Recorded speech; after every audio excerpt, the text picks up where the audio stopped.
영국 런던 세인트 클리프 국제대학 강의실. 유럽 최고 수준의 정치지리학 강의가 열리는 이곳에서 지금 이상한 일이 벌어지고 있었습니다. 칠판에 적힌 단어 하나. 코리아. 전 세계 엘리트 학생들이 모인 이 강의실에서 그 단어를 보는 순간 터져나온 건 조롱이었습니다. 교수님, 그 작은 나라요? 거긴 미국 없으면 하루도 못 버티잖아요. 비웃음이 강의실을 채웠습니다. 하지만 통계는 말합니다. 전 세계 메모리 반도체의 70%가 한국에서 생산됩니다. 전기차 배터리 시장의 30%를 한국 기업이 장악했습니다. 만약 한국이 단 하루만 멈춘다면 애플의 아이폰 생산 라인이 멈춥니다. 테슬라의 공장이 멈춥니다. 전 세계 스마트폰의 절반이 작동을 멈춥니다. 작은 나라라고요? 그렇다면 왜 세계가 이 나라 없이는 하루도 돌아가지 못하는 걸까요? 그리고 바로 그 순간 강의실 뒤편에서 한 여성이 조용히 손을 들었습니다. 한국계 유학생 엘라 김. 그녀의 입에서 나온 한마디가 강의실 전체의 공기를 바꿔놓았습니다. 교수님, 요새는 벽이 아니라 연결입니다. 세계 최고의 학생들이 침묵했습니다. 그들이 조롱하던 그 나라가 사실은 세계를 움직이는 심장이었다는 걸 깨닫게 되는 순간이었습니다. 과연 이 강의실에서 무슨 일이 있었던 걸까요? 그 이야기 지금 바로 시작합니다. 전 엘라 김이라고 해요. 27살 런던에서 국제관계학 석사과정을 밟고 있죠. 서울에서 태어나 5살 때 영국으로 건너왔어요.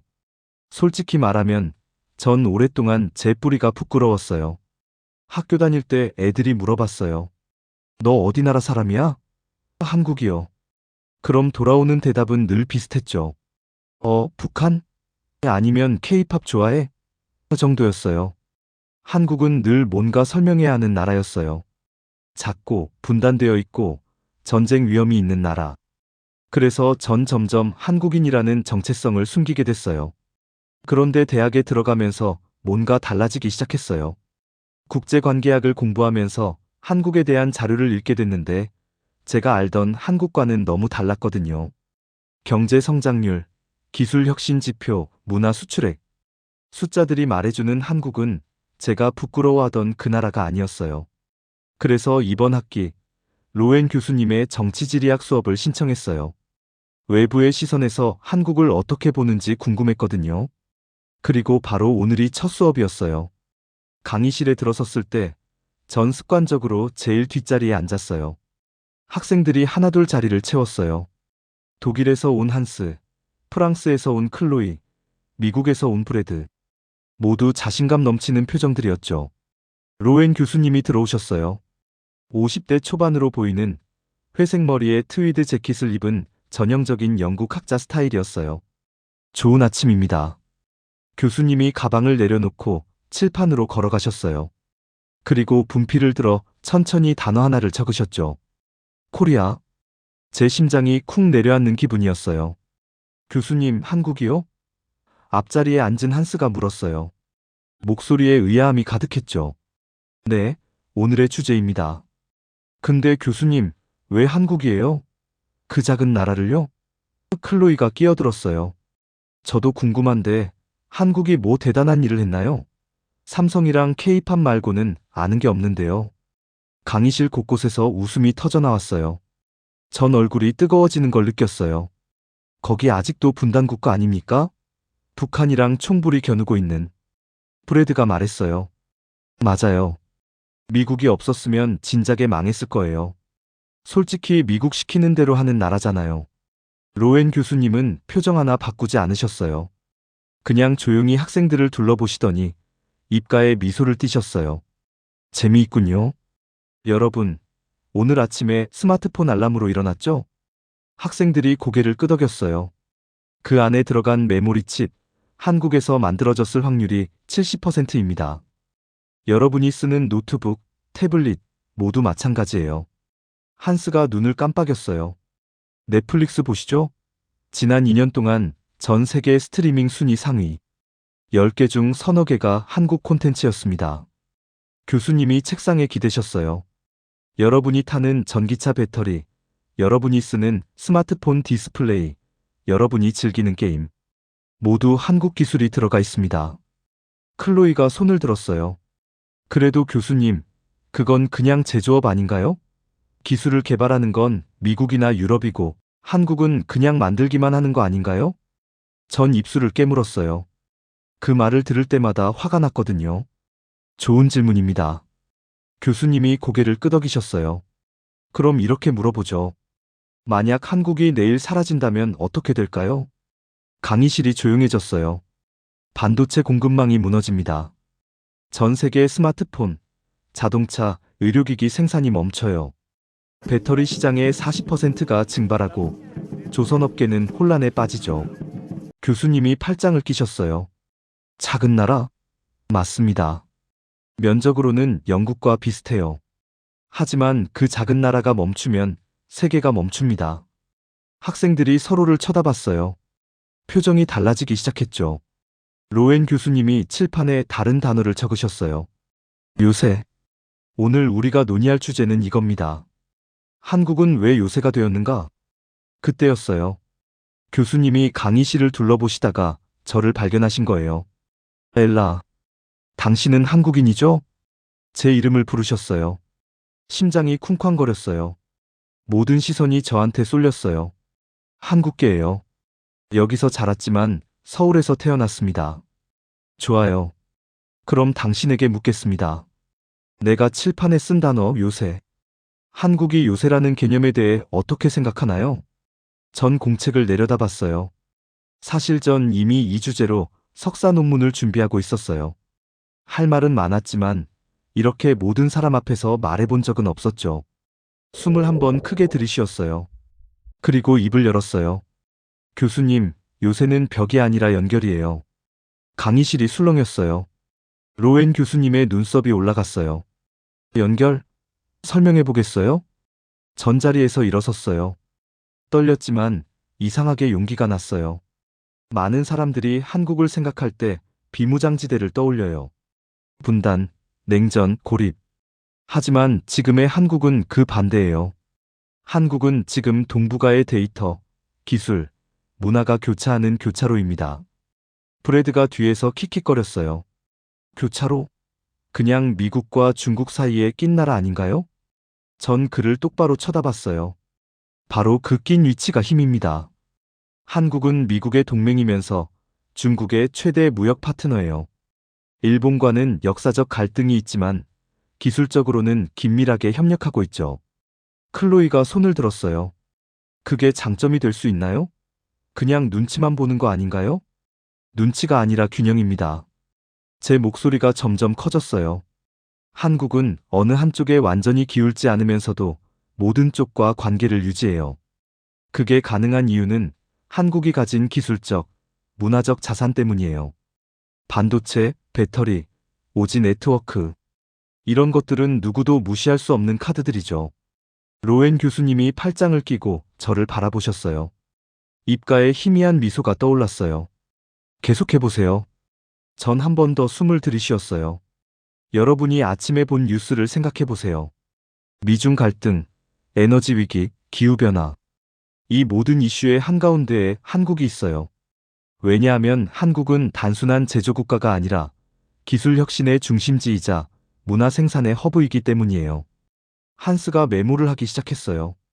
다른 학생들도 진지한 표정으로 변했죠. 요새라는 단어로 돌아가면요. 옛날의 요새는 적을 막기 위한 거였죠. 하지만 현대의 요새는 달라요. 연결을 통제하고 흐름을 관리하고 가치를 창출하는 곳이에요. 한국은 바로 그런 요새예요. 강의실의 분위기가 완전히 바뀌었어요. 조롱하던 웃음은 사라지고 학생들은 진지하게 듣고 있었죠. 로엔 교수님이 칠판으로 걸어가셨어요. 그리고 요새 옆에 다른 단어를 적으셨어요. 허브. 엘라의 말이 흥미롭군요. 요새에서 허브로, 방어에서 연결로.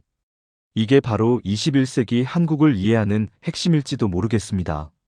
전 조용히 자리에 앉았어요. 심장이 너무 빠르게 뛰고 있었어요. 교수님이 컴퓨터로 가서 프로젝터를 켰어요. 화면에 거대한 지도가 나타났어요.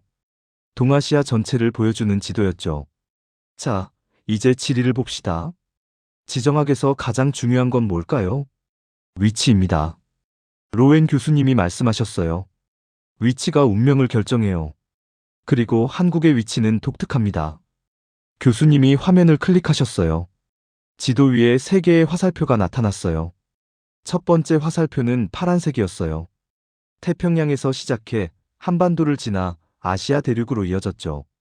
미국의 해상 루트입니다. 2차 세계대전 이후 미국은 태평양을 자신의 호수로 만들었어요. 하와이, 괌, 오키나와, 그리고 한국. 특히 한국은 대륙으로 들어가는 관문이죠. 두 번째 화살표는 빨간색이었어요. 중국 내륙에서 시작해 한반도로 향했죠.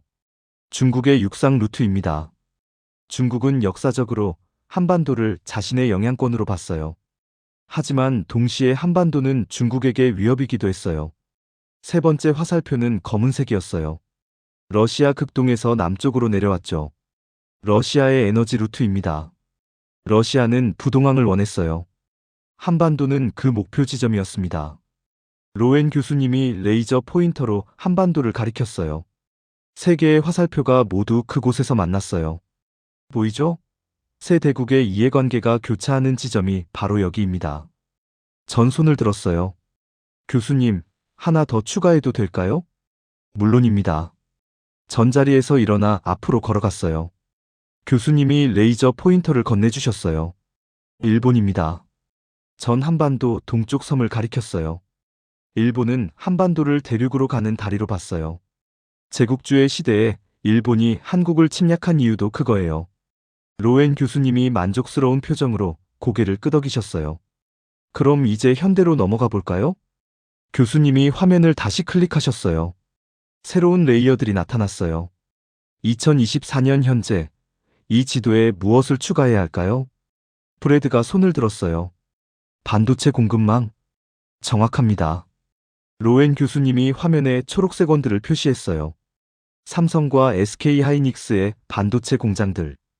이 작은 지역들에서 전 세계 메모리 반도체의 70%가 생산됩니다. 한스가 조심스럽게 물었어요. 하지만 교수님, 그런 기술은 결국 서구에서 시작된 거 아닌가요? 전 다시 일어섰어요. 한스, 좋은 질문이에요. 그런데 혁신이 뭐라고 생각해요? 새로운 걸 발명하는 거? 아니에요. 혁신은 기존의 것을 완전히 새로운 수준으로 끌어올리는 거예요. 트랜지스터는 미국이 발명했죠. 하지만 그걸 나노미터 단위로 줄이고 3차원으로 쌓고 양산 체계를 만든 건 한국이에요. 로엔 교수님이 화면에 마지막 레이어를 추가했어요. 연분홍색 물결들이 한반도에서 전 세계로 퍼져나갔어요. 그리고 이것, 문화입니다. 한류, 드라마, 영화, 음악, 게임. 이것들은 경제적 가치만 창출하는 게 아니에요. 소프트 파워를 만들어내요. 제가 조용히 덧붙였어요. 그래서 한국은 이제 단순한 제조 허브가 아니에요. 기술 허브, 문화 허브, 그리고 이 모든 것이 교차하는 연결의 허브예요. 쉬는 시간이 끝나고 수업이 다시 시작됐어요. 이번엔 루크가 손을 들었어요. 교수님 멜라. 흥미로운 설명인데요. 한 가지 놓치신 것 같아요. 취약성입니다. 한국은 에너지의 95%를 수입해요. 식량 자급률은 50% 이하고요. 그리고 무엇보다 북한이라는 불안 요소가 있죠. 전 잠시 생각했어요. 루크, 당신 말이 맞아요. 한국은 취약해요. 에너지도 식량도 안보도. 하지만 바로 그 취약성이 한국을 강하게 만들었어요. 전 칠판으로 걸어가 분필을 들었어요. 취약성은 두 가지 반응을 만들어요. 하나는 의존, 다른 하나는 혁신. 많은 나라들은 취약성에 대응해서 다른 나라에 의존해요. 하지만 한국은 다른 길을 선택했어요. 자원이 없으니까 기술을 만들었어요. 시장이 작으니까 수출 산업을 키웠어요. 브래드가 끼어들었어요.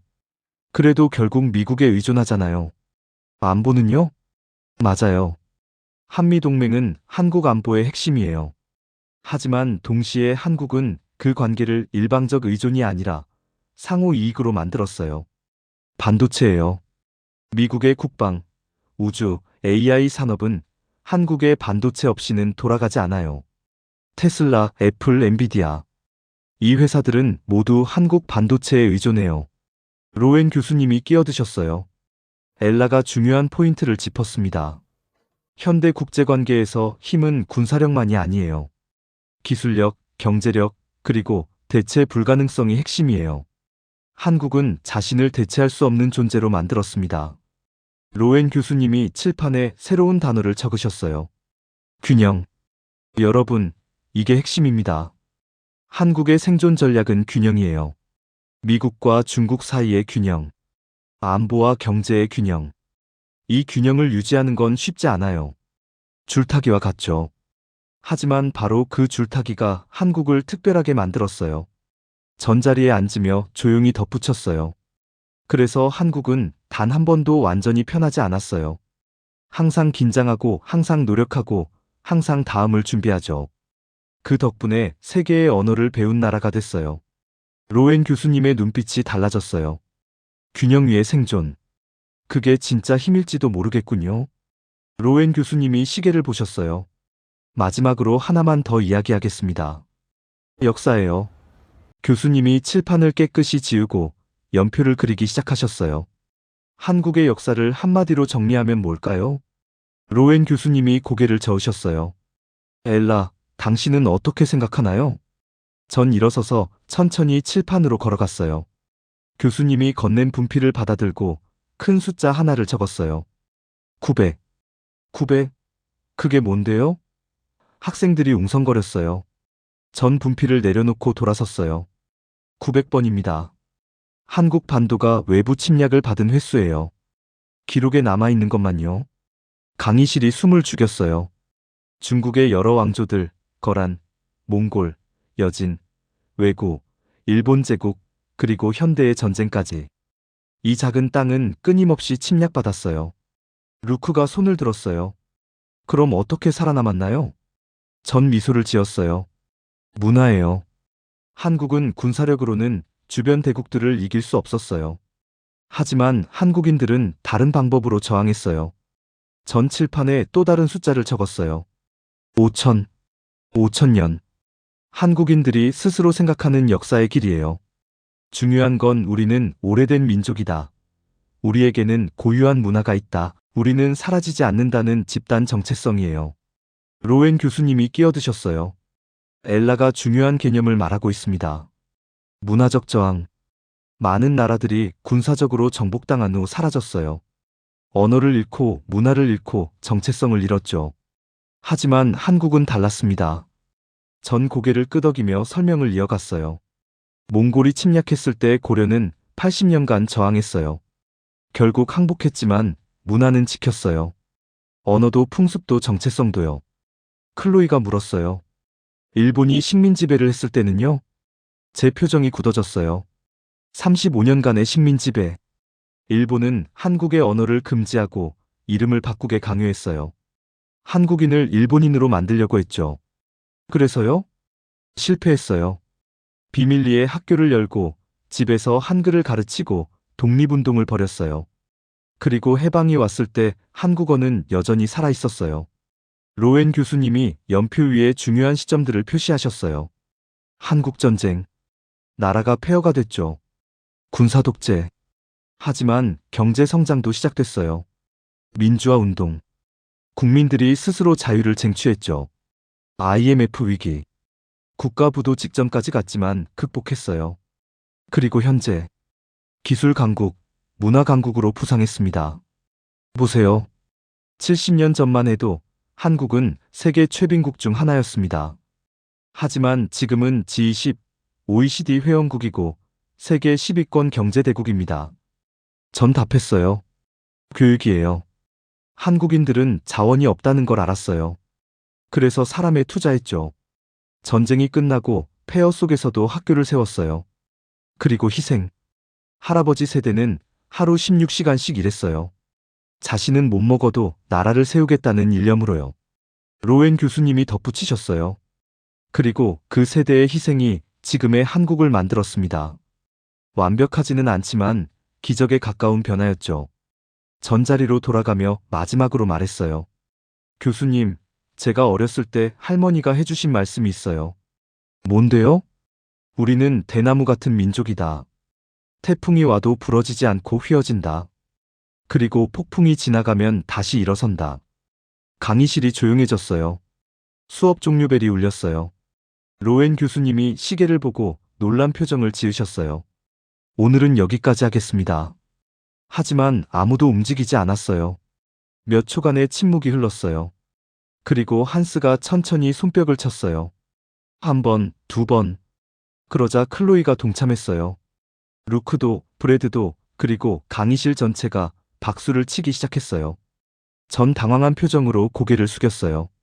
얼굴이 빨개졌어요. 로엔 교수님이 미소를 지으며 말씀하셨어요. 오늘 수업은 솔직히 내가 한 게 아니라 엘라가 더 많이 했네요. 박수가 더 커졌어요. 박수가 잦아들자 루크가 손을 들었어요. 엘라, 질문 하나만 더 해도 될까요? 네, 물론이에요. 당신은 한국인인가요? 영국인인가요? 강의실이 다시 조용해졌어요. 정체성에 대한 소속에 대한 뿌리에 대한 깊은 질문이었죠. 전 잠시 멈췄어요. 전 둘 다예요. 그리고 동시에 어느 쪽도 완전히 아니에요. 학생들이 숨을 죽이고 저를 바라봤어요. 어렸을 때는 그게 고통이었어요. 어디에도 온전히 속하지 못한다는 느낌. 한국 아이들은 저를 바나나라고 불렀어요. 겉은 노란데 속은 하얗다고요. 영국 아이들은 저를 그냥 외국인으로 봤죠. 하지만 시간이 지나며 깨달았어요. 두 문화 사이에 있다는 건 약점이 아니라 강점이라는 것을요. 전 두 세계를 이해할 수 있어요. 두 언어로 생각할 수 있고 두 관점에서 볼 수 있죠. 클로이가 조심스럽게 물었어요. 그럼 지금은 편하신가요? 전 미소를 지었어요. 더 편해졌어요. 완벽하진 않지만요. 전 코리안 브리티시예요. 하이픈이 중요해요. 둘을 연결하는 그 작은 선이요. 한스가 덧붙였어요. 그게 오늘 수업의 주제와도 연결되네요. 한국 자체가 하이픈 같은 나라잖아요. 맞아요. 그래서 전 한국을 이해할 수 있는 것 같아요. 학생들이 하나둘 짐을 챙기기 시작했어요. 클로이가 말했어요. 엘라, 정말 대단했어요. 다음에 커피라도 한잔 해요. 학생들이 하나씩 떠나고 강의실에는 저와 로엔 교수님만 남았어요. 엘라, 오늘 정말 훌륭했습니다. 전 부끄러운 듯 웃었어요. 사실 제 석사 논문 주제예요. 흥미롭네요. 완성되면 한번 보여주시겠어요? 물론이에요. 교수님이 잠시 망설이다가 말씀하셨어요. 엘라, 사실은 나도 한국에 대한 논문을 준비 중이에요. 협력하는 게 어떨까요? 전 잠시 생각하다가 고개를 끄덕였어요. 영광이에요, 교수님. 두 사람은 악수를 나눴어요. 강의실을 나서며 복도를 걸었어요. 가방 속에서 수첩을 꺼내 오늘 적었던 메모들을 다시 읽어봤어요. 마지막 페이지에 새로운 문장을 적었어요. 오늘 나는 내 뿌리를 방어한 게 아니라 나눴다. 그리고 그게 더 의미 있었다. 수첩을 닫고 미소를 지었어요. 가슴이 따뜻했어요. 그때부터 제 삶이 조금씩 달라지기 시작했어요. 로엔 교수님과 정기적으로 만나 논문 작업을 했어요. 교수님은 서구의 관점에서 한국을 분석했고, 전 내부자의 시각에서 맥락을 제공했어요. 한스와 클로이는 정말로 연락했어요. 우리는 주말마다 만나 각자의 연구에 대해 이야기했어요. 루크는 처음엔 회의적이었지만 점점 한국에 관심을 갖게 됐어요. 심지어 한국어를 배우기 시작했다고 했어요. 그렇게 몇 달이 지났어요. 로엔 교수님과 저는 논문 초안을 거의 완성했어요. 제목을 정하는 날이었어요.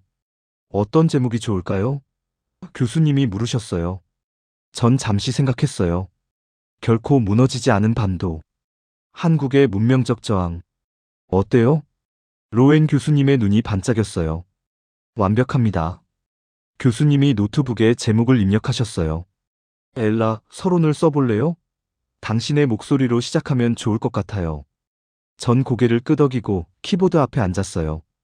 우리는 종종 국가의 힘을 그 크기로 판단한다. 영토의 넓이, 인구의 수, 군대의 규모.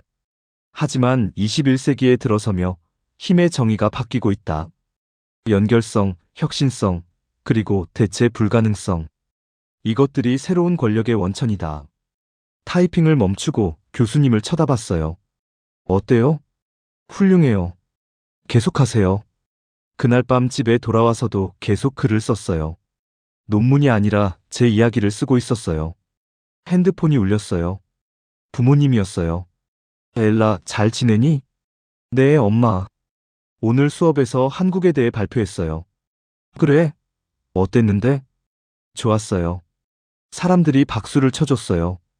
우리 딸 잘했네. 자랑스럽다.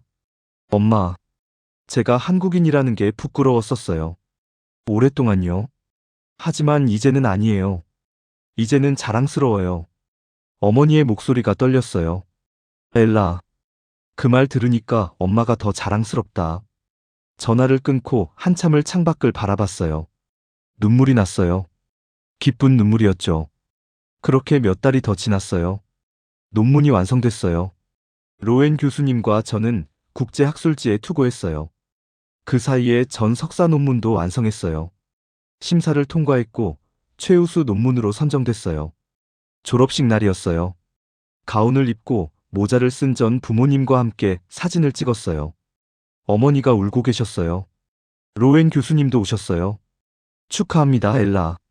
당신은 훌륭한 학자가 될 거예요. 졸업식이 끝나고 집에 돌아왔어요. 이메일을 확인했는데 새로운 메일이 하나 와 있었어요. 보낸 사람은 로엔 교수님이었어요. 제목은 당신이 바꾼 수업의 기록이었죠.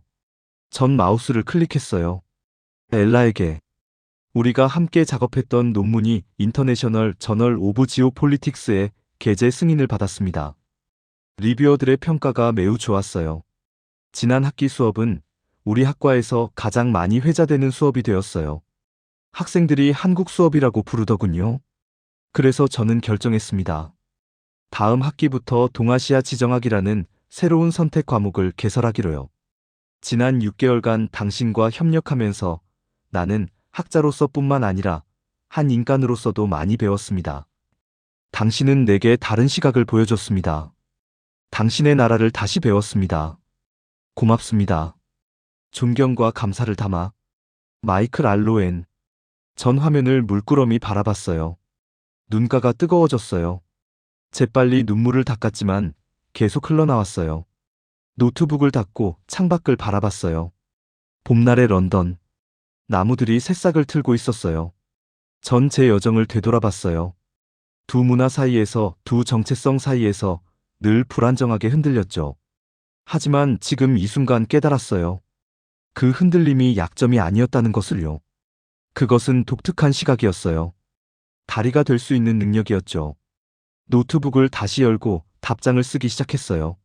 로엔 교수님께 이메일 감사합니다. 정말 기쁩니다. 이건 제게 단순한 논문 이상의 의미예요. 제 정체성을 찾는 여정의 기록이니까요. 저도 제 나라를 다시 배웠습니다. 교수님과 함께 연구하면서 저는 한국을 더 깊이 이해하게 되었어요. 그리고 가장 중요한 걸 배웠어요. 요새는 벽이 아니라는 것. 요새는 사람들의 마음에 있다는 것. 역사에 있고 기억에 있고 끊임없는 노력 속에 있다는 거요. 이제 저는 알아요. 하이프는 분리가 아니라 연결이라는 것을요. 감사와 존경을 담아. 엘라 김. 이메일을 보내고 조용히 노트북을 닫았어요. 일어나서 창문을 열었어요. 시원한 봄바람이 방 안으로 들어왔어요. 눈을 감고 깊이 숨을 들이마셨어요. 그리고 혼잣말로 속삭였어요. 요새는 결국 사람의 마음이었네요. 그 순간 전 완전히 평화로웠어요. 한국인으로서도 영국인으로서도 아닌 그냥 엘라로서요. 두 세계를 연결하는 다리로서요. 창밖에서는 새들이 지저귀고 있었어요. 봄이 왔어요. 새로운 시작의 계절이었죠. 전 새로운 노트를 펼쳐 첫 줄을 적기 시작했어요. 박사 논문 제목. 문화적 다리로서의 디아스포라. 새로운 여정이 시작되고 있었어요. 하지만 이번에는 두려움이 아니라 기대로요. 부끄러움이 아니라 자부심으로요. 요새는 무너지지 않았어요. 요새는 문이 되었어요.